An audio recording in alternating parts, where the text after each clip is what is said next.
Yung hagdanan niya dito na spiral, no? Kaya wala na rin. Yan.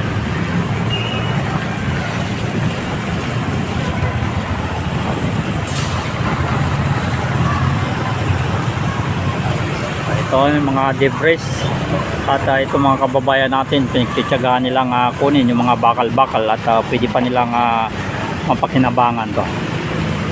Ito naman yung binondominium, no? Ayan. Oh.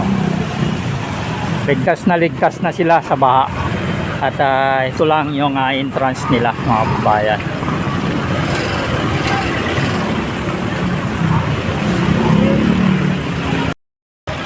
Yan na, no? Marami na sila nakuha ang bakal-bakal.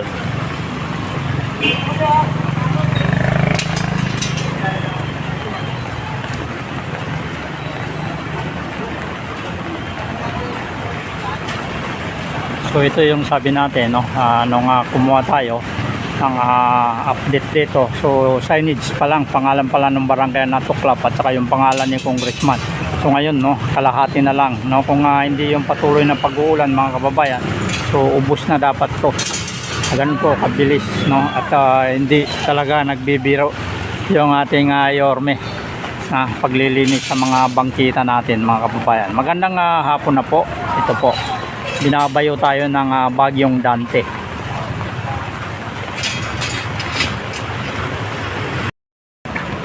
So ito na yung lumang barangay mga kababayan, no? At medyo humupa yung lakas ng ulan kaya napalapit tayo. Yan.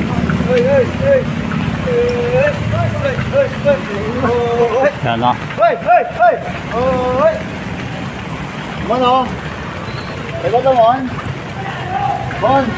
So ito, so yung mga pwede pa mapakinabangan kinukuha ng ating mga kababayan. Yan.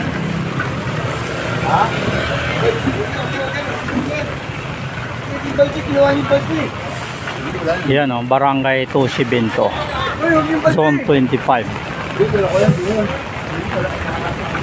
Uy!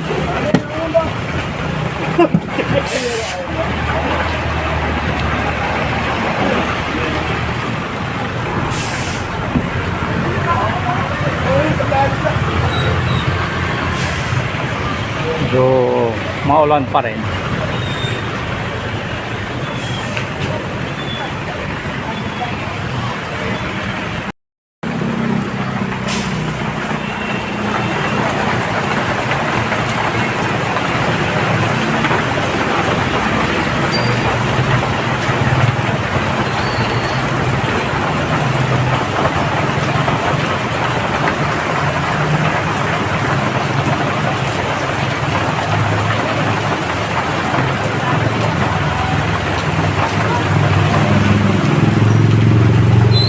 Grabe oh mga kababayan, ibig sabihin itong ginagawang paglilinis sa mga bangketa, no, ay hindi biro, no? Hindi ito nagbibiro si Yorme at ito na nga, no, patuloy paggigiba ng mga structure na naka-obstruction sa mga bangketa, no? So pati nga itong lumang barangay, no, na kasi sumakop na rin ng sumakop na rin ng bangketa.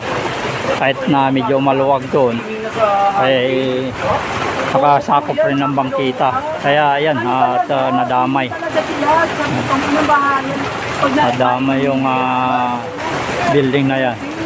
Yan yung lumang building mga kababayan.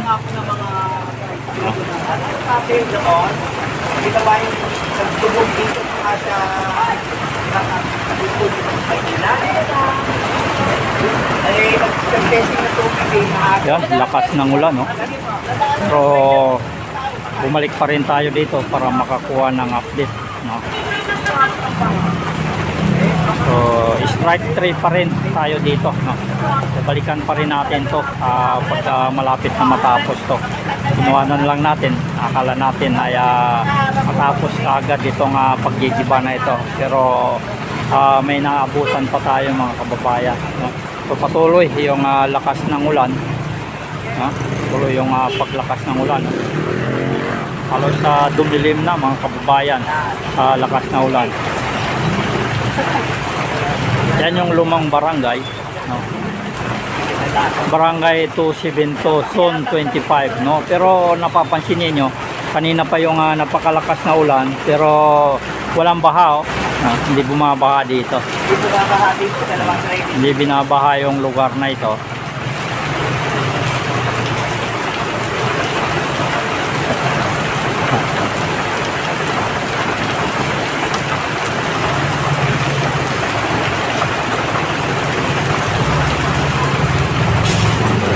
So hindi ako sigurado kung yan pa rin yung nananalo na barangay chairman, yung Roderick P. Bautista, no? Kasi yan yung lumang barangay nila.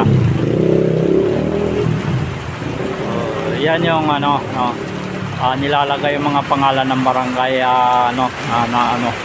So ayaw ni Yorme ng ganyan, no? Ay balandra yung pangalan mo pa dyan sa mga pader-pader. Kaya ito, itong giniba na ito, makikita po ninyo, tinanggal kaagad unang-unang pagsabak natin dito, ay tinanggal kaagad yung pangalan ng barangay, yung signage, at saka yung mukha nung nagpagawa dito. Yan. O patuloy yung nangunguha ng bakal dyan.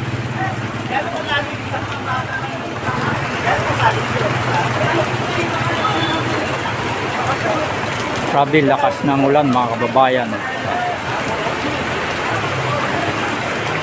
So, isang oras na yung ulan na ito na napakalakas, no? Nagmisto lang swimming pool na dito. Lalim. May tumirik na, no? Ay, nagtutulak na dito.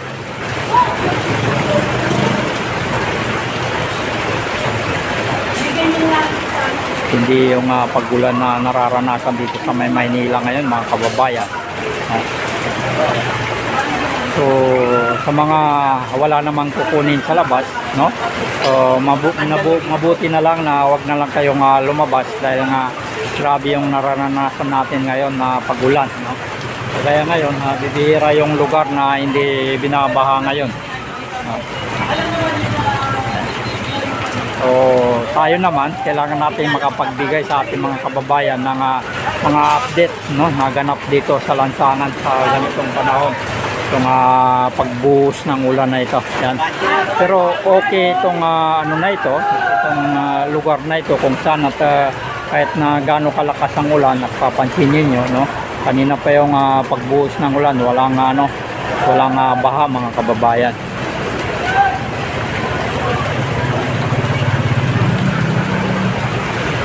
Yan yung CR nila. Yung sa CR na yan, may bubong na nakano doon. So tinanggal na. Kung kumuha tayo ng bagong update yan, tanggal na kagad yung ano dyan. So, yan po yung ating mga update, no? At sa patuloy nating nagbibigay ng mga update, no, sa paglilinis niya, no? Ito yung mga sample na hindi biro yung ginagawa ni Yorme na paglilinis sa mga obstruction sa mga lansangan ngayon, no? Lahat po ng obstruction kahit na milyones pa ang halaga niyan, no? Kagaya nito milyones din ang ginastos dito pero talagang hindi talaga pinatawad, no? Kagaya nung sa Barangay 8, no? Malaki na rin ang nagastos ni chairman doon pero iba na, no?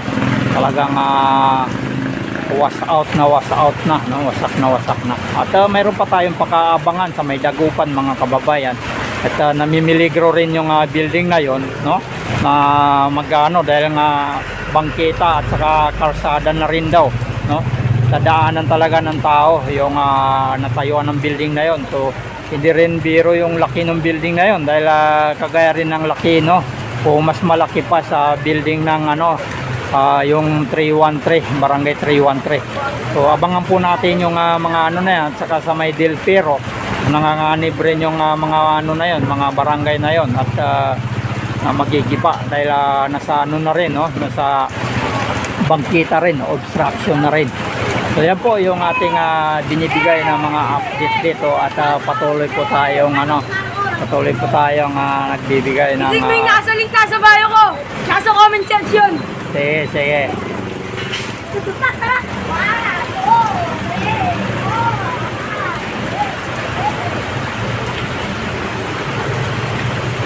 pa rin mga kababayan, no?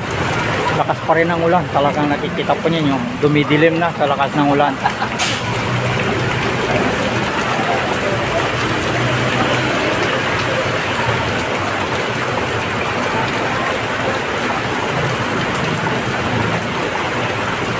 So gaya ng sinasabi natin, ito no, hindi lang ibig sabihin ay na sample lang, no.